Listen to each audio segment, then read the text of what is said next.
आधी रात को मेरा देवर कमरे में आकर शोर मचा देता कि भाभी आपके कमरे में चूहा है। मुझे चूहे से बहुत डर लगता था। देवर मुझे अपने कमरे में लेकर जाता, पहले जूस का गिलास पिलाता और मेरे पास बैठकर मुझे सुला देता। सुबह जब मैं जागती तो मेरे कपड़ों पर अजीब से निशान लगे होते। मुझे देवर पर शक होने लगा। अगली रात भी देवर ने वही किया तो मैंने जूस ना पिया। अभी कुछ ही देर गुजरी थी कि देवर ने मेरे साथ मेरी शादी गांव में हुई थी। मेरे ससुराल वालों की गांव में बहुत बड़ी हवेली थी। इस हवेली में ज़्यादा लोग नहीं रहते थे क्योंकि मेरे पति बाहर विदेश में काम करते थे। एक देवर था जो जमीनों पर काम करता था। इस हवेली में मैं अपने देवर के साथ अकेली रहती थी। उसके अलावा कोई नौकर भी मौजूद थे। मेरी दो ननद थी जिनकी शादी बहुत पहले ही हो गई थी। मेरे सास ससुर बहुत पहले मर चुके थे, इसलिए मैं सारा दिन नौकरों के साथ ही रहती थी और शाम होते ही मेरा देवर भी घर आ जाता। मेरे पति की खानदानी जमीन थी जिसकी देखभाल मेरा छोटा देवर करता था। वजह यही थी कि वह ज्यादा पढ़ा लिखा ना था, जबकि मेरे पति पढ़े लिखे थे। इसलिए वह बाहर मुल्क जाकर पढ़ाई करने के बाद बाहर काम करना चाहते थे, जमीनों पर काम नहीं करना चाहते थे। मेरा देवर था तो बहुत अच्छा, मगर उसमें एक बुराई थी। जब वह खेतों पर काम करता तो बुलाने पर भी घर ना आता। उसका कहना था अगर मैं छोटी छोटी बातों के लिए घर आऊंगा तो लोग काम चोर समझेंगे। मुझे अक्सर इस बात को लेकर चिड़चिड़ी सी होती थी। इसके अलावा वह बहुत अच्छा था, मेरा बहुत ख्याल रखता था। मुझे उससे और कोई मसला नहीं था। मेरी ननद भी कभी कभार मिलने आती और एक दिन दो दिन रुककर चली जाती थी। मैं अपनी नंदों की वजह से बड़े सुकून में थी क्योंकि वह लड़ाई झगड़ा करने वाली नहीं थी।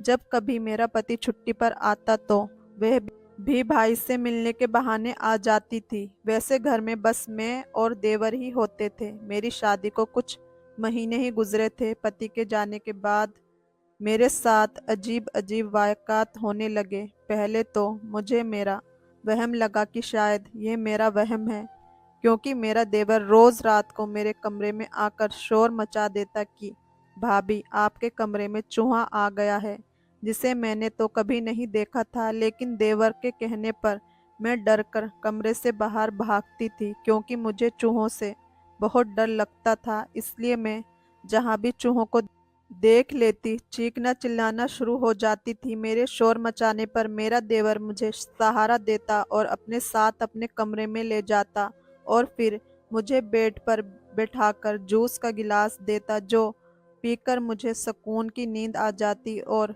फिर वही मेरे पास बैठकर मुझे लेटाकर सुला देता था। उसका कहना था कि मैं बिल्कुल उसकी बहनों जैसी हूँ।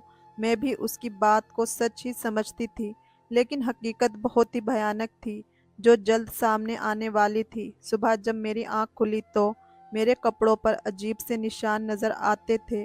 मैं हैरत में डूब जाती कि जब सोई थी तो मेरे कपड़े बिल्कुल साफ थे और जब मैं उठी तो मेरे कपड़ों पे इतने निशान कैसे भरे हुए हैं। पहले पहले तो मैंने इतना ध्यान ना दिया था, लेकिन जब मैंने अपने जिस्म में होने वाले अजीब से बदलाव को महसूस किया तो मुझे देवर पर शक होने लगा था। अब मैं देवर पर शक करने लगी थी। अब वह जब भी मुझसे बात करने की कोशिश करता तो मैं आगे से चुप खामोशी से इख्तियार कर लेती और उसकी किसी बात का जवाब न देती। मैंने जब से अपने देवर पर शक करना शुरू किया था तब से मेरा रवैया में इसके लिए खिंचाव सा पैदा हो गया था। मैं हवेली के पीछे हिस्से में नौकरों के साथ बैठी वहां की सफाई करवा रही थी। साथ साथ में उस वाक्य पर भी गौर कर रही थी जो आजकल मेरे साथ हो रहे थे कि देवर मुझे पुकारता अचानक मेरे पास आ गया। मैं अपने देवर की आवाज़ पर चौंक कर सीधी हुई थी। वह शायद खेतों से काम करके लौटा था। उसके कपड़ों पर मिट्टी के निशान थे। हाँ कहो, कुछ काम था मुझे?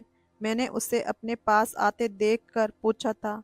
अब उसने बात करते ही मेरा लिहाजा खुद ब खुद बदलने लगा था।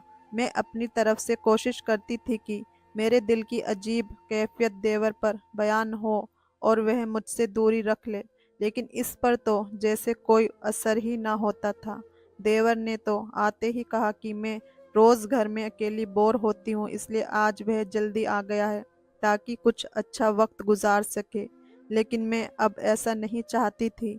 अगर वह सब ना हो रहा होता और मैं देवर पर शक ना कर रही होती तो मैं उसकी ये बात सुनकर खुश हो जाती। पर इस वक्त मुझे देवर से डर महसूस हुआ था।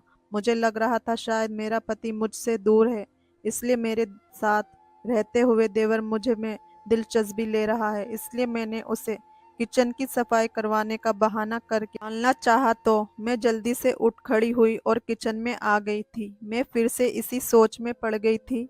अब मेरे दिल में उस चूहे के बारे में जानने का इरादा और बढ़ने लगा था, क्योंकि मेरे देवर ने ही चूहा देखा था। मैंने आज तक अपने कमरे में चूहा नहीं देखा था।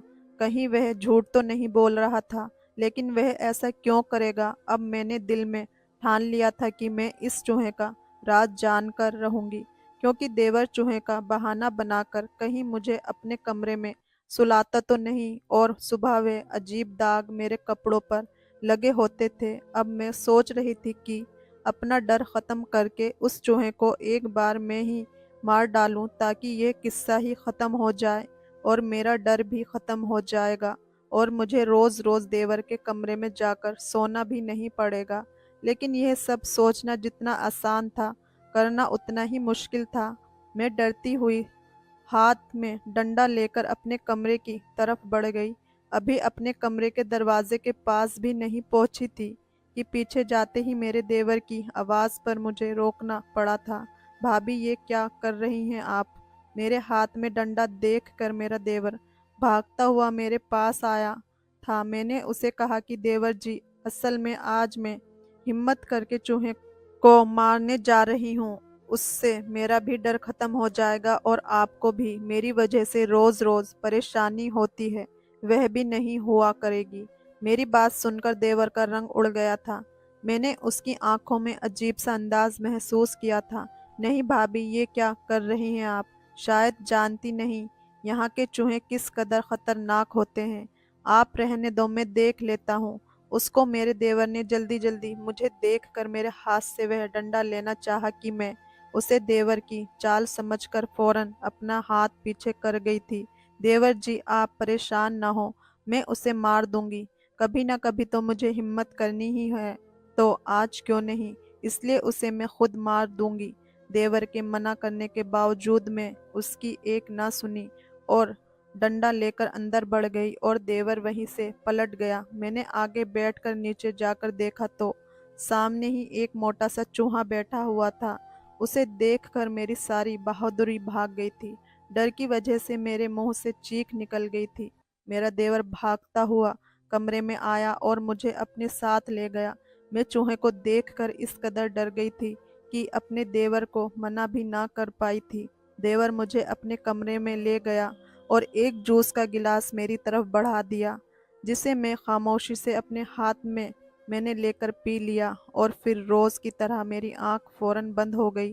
कुछ खबर ना हुई कि मेरे साथ क्या हो रहा है। सुबह जब मेरी आंख खुली तो फिर से मेरे कपड़ों पर वही अजीब से निशान थे। मैं फिर से सोच में पड़ गई थी कि चलो, नींद तो डर की वजह से आ जाती है, तो फिर ये निशान कैसे हैं? आखिर क्या राज है उन सब के पीछे?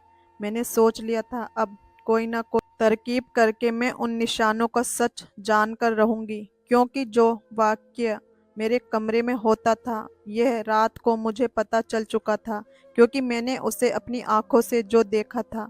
दिन वैसे ही गुजर रहे थे जब शाम देवर मुस्कुराता हुआ आया और बोला, देखो भाभी, मैं आपके लिए ये ताज़ा फल और सब्जियां लाया हूँ, उनको खाकर सेहत बनाओ। ये ना हो कल को जब मेरा भाई आए तो आपको देख कर कहे कि मैं आपका ख्याल नहीं रखा, इसलिए आप कमज़ोर होती जा रही हैं। उसने मेरे पास आते हुए कहा था और साथ ही मेरी फिक्र भी जाहिर की, तो मैं उसके इस कदर प्यार और मोहब्बत पर शर्मिंदगी सी हुई और सोचने लगी कि मैं यूं ही इस पर शक कर रही थी। शायद देवर मेरे साथ कुछ गलत करता ही ना हो, ये सब मेरा वहम ही हो।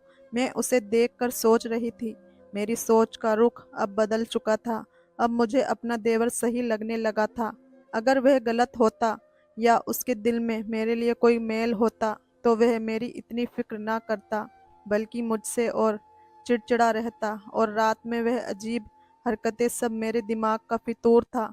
शायद वह तो सच में मेरा ख्याल अपनी बहनों की तरह रख रहा था, लेकिन मैं अनजान थी कि जल्द ही देवर का ऐसा भयानक रूप मेरे सामने आने वाला है जिसे देखकर रूह कांप उठेगी। मैं उसको देखकर लगातार सोचती जा रही थी। आने वाले वक्त से अनजान मुझे अपनी गलत सोच पर ही शर्मिंदगी हो रही थी, क्योंकि मेरा पति तो साल में एक बार चक्कर लगा जाता था, और उसके जाने के बाद देवर ही तो मेरे दुख सुख में मेरे साथ होता था। मैं अपनी सोच में ही कहीं दूर निकल चुकी थी। भाभी, क्या बात है? आप इतनी खामोश क्यों हो? कोई बात है तो मुझे बताओ, क्या पता मैं इसका मसला हल कर सकूं। मुझे गहरी सोच में डूबा देखकर मेरे देवर ने मुझे पुकारा था। नहीं नहीं, ऐसी तो कोई बात नहीं, तुम परेशान न हो, बस ऐसे ही मुझे आदत है बैठे बैठे सोचते रहने की।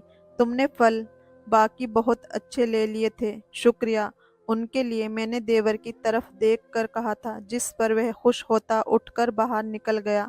मैं अपने कमरे में आकर लेट गई। मेरा इरादा आराम करने का था। कल मेरे पति ने आना था, इसलिए मैं अपनी नींद पूरी करना चाहती थी, क्योंकि वह जब भी आते थे मुझे गांव में घुमाने ले जाते और ढेर सारी शॉपिंग करवाते, जिसकी वजह से मैं बहुत थक जाती थी। अगले दिन मेरे पति 1 महीने की छुट्टी पर रहने आ गए थे। मैं उनके आने के बाद चूहे वाली परेशानी से आज़ाद हो गई थी।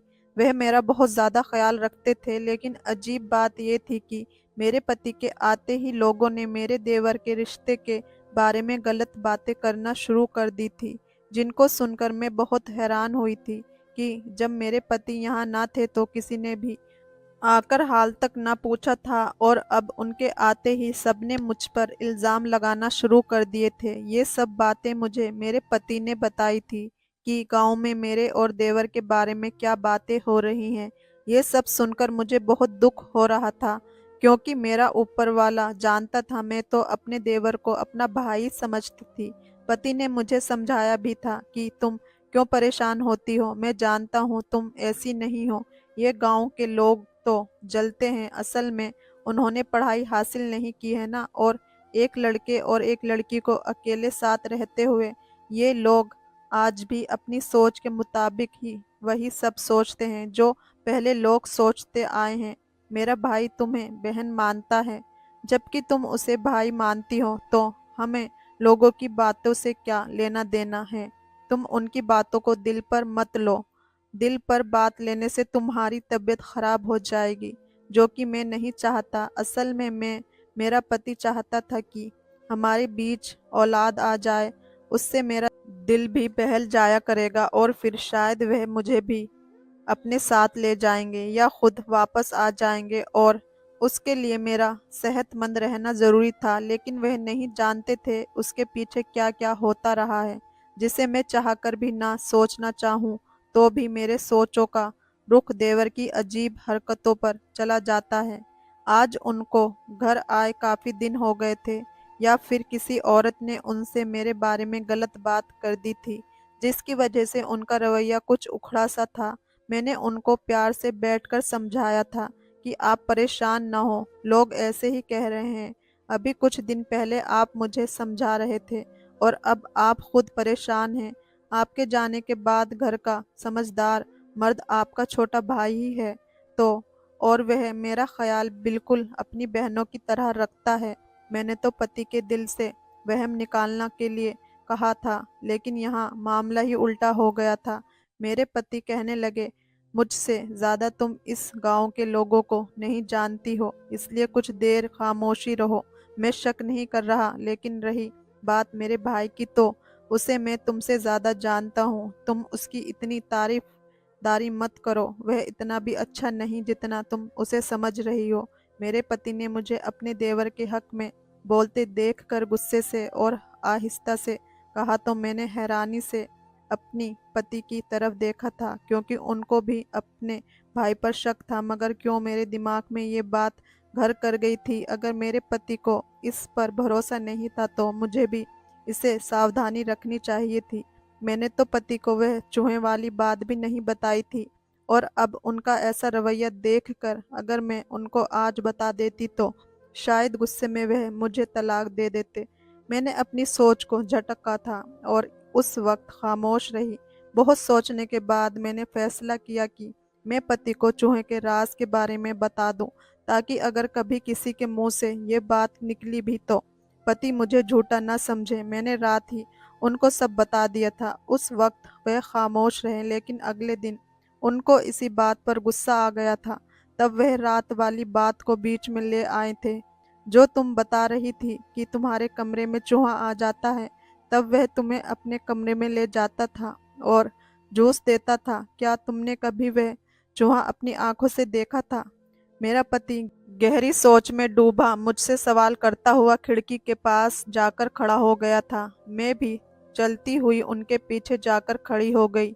जी, आपके आने से कुछ दिन पहले ही मैंने चूहे को पकड़ने का प्लान बनाया, तो इस चूहे को अपने कमरे में बैठ के नीचे देखा था, लेकिन उसे मार नहीं सकी थी। मैंने पति को देखकर दिल में अपने रब से खुद के अच्छे की दुआ मांगते हुए बताया था। मेरी बात सुनकर पति खिड़की से दूर होकर बेड पर बैठ गए और कहने लगे कि एक इंसान को अपनी अकल के साथ साथ आंखों का भी इस्तेमाल करना चाहिए। क्या सच है क्या झूठ मैं नहीं जानता हूँ, और ना ही तुम। मेरे पास मेरा एक ही भाई है और तुम तो मेरी बीवी हो। मैं दोनों को खुद से दूर नहीं कर सकता हूँ। शायद मैं गांव वालों की बातों में आकर ऐसा कर रहा हूँ, लेकिन अब तुम आगे से ख्याल रखना। मुझे तुम पर भरोसा है और अपने भाई पर भी।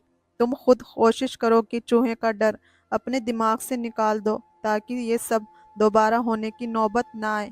मेरे पति ने मुझे बड़े प्यार से समझाया था, जबकि मैं एक ही बात पर सोच रही थी कि जब मैं सुबह उठती तो मेरे कपड़ों पर निशान कैसे आते थे। आखिर मेरा देवर रात में मुझे जूस पिलाकर मेरे साथ करता क्या था? मेरे दिमाग उलझन का शिकार था। मैं चाहकर भी उस राज से पर्दा नहीं उठा पा रही थी। हालांकि मैंने कोशिश पूरी की थी। मुझे अपनी नाकामी का दुख भी था कि मैं ये राज जानने में नाकाम रही थी। अगले कुछ दिन बाद मेरे पति वापस चले गए थे, मगर जाने से पहले मुझे होशियार कर गए होते तो मुझे एक तरफ से खुशी भी होती कि मेरे पति मेरे साथ थे। लोगों ने जैसी मर्जी बातें की, मगर उन्होंने मुझ पर पूरा भरोसा किया था। उनके जाने के बाद मेरे पास ढेर सारा वक्त था ये सोचने के लिए कि आगे मुझे क्या करना है। दिल करता कि ना सोचूं, इतना ये सब दिमाग का फितूर है। लेकिन मैं अपनी सोच का क्या करती जो बढ़ती ही जा रही थी। एक दिन मैं सोच रही थी जब मेरा देवर हमेशा की तरह कमरे में आया और चिल्लाकर कहने लगा, भाभी कमरे में चूहा गया है। मैं ये सुनते ही हड़बड़ाकर उठी और अपने देवर के पीछे जा चुकी थी। मैंने कल रात ही प्लान बनाया था कि कुछ भी हो जाए आज तो मैं अपने देवर की उन हरकतों से पर्दा उठाकर ही रहूंगी। इसलिए मैं डर कर अपने देवर के कमरे की तरफ बढ़ी थी। लेकिन आज मैंने सब जानने के लिए एक प्लान तैयार कर रखा था, क्योंकि दाल में ज़रूर कुछ काला था, वरना मैं तो सो रही थी। अगर कमरे में चूहा था भी तो मैं तो बेड पर थी। चूहा क्या कर लेता मुझे तो कुछ पता भी नहीं चलना था। लेकिन देवर ने अचानक कमरे में आकर मुझे जगाकर मेरा शक यकीन में बदल दिया था। इसलिए मैंने सोच लिया था आज वह कुछ भी खाने पीने के लिए पानी या जूस दे, मैं नहीं पीऊंगी, ताकि उसके इस राज से पर्दा उठा सकूं। मैं खामोशी से देवर के साथ उसके कमरे में आ गई। मेरे देवर ने मुझे बेड पर बिठाया और फिर जूस का गिलास मेरे हाथों में थमा दिया।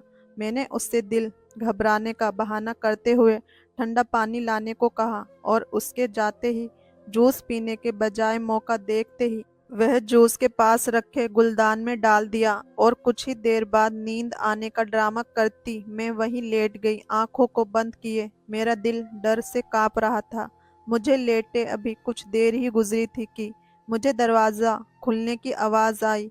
उस आवाज़ पर मेरा पूरा वजूद कांपने लगा।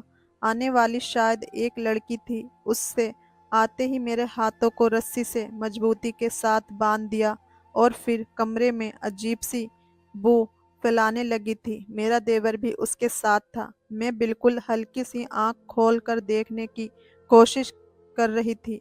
उसके बाद उन दोनों ने जो कुछ मेरे साथ किया, उसे दौरान में उनकी बातें खामोशी से आंखें बंद करके सुनती रही। मेरे पैरों तले से ज़मीन निकल चुकी थी, क्योंकि इतना भी कोई कैसे गिर सकता है। दरअसल मेरा देवर मुझ पर काला जादू करवा रहा था कि मैं कभी माँ ना बन सकूं, क्योंकि अगर मेरी औलाद हो जाती तो जायदाद का कम हिस्सा देवर के हिस्से आता। ये सब बातें मैंने अपने कानों से सुनी थी। पति के आने के बाद गांव वालों में वह बातें फैलाने वाला भी मेरा देवर ही था, ताकि मेरा पति गुस्से में मुझे तलाक देकर हमेशा के लिए बाहर मुल्क चला जाए और वह इस लड़की से शादी कर ले। उसके साथ मिलकर वह रोज मुझ पर जादू करता था। उसकी बातों से ही मुझे अंदाजा हुआ था कि उसे पता लग गया था मैं इस पर शक कर रही हूँ।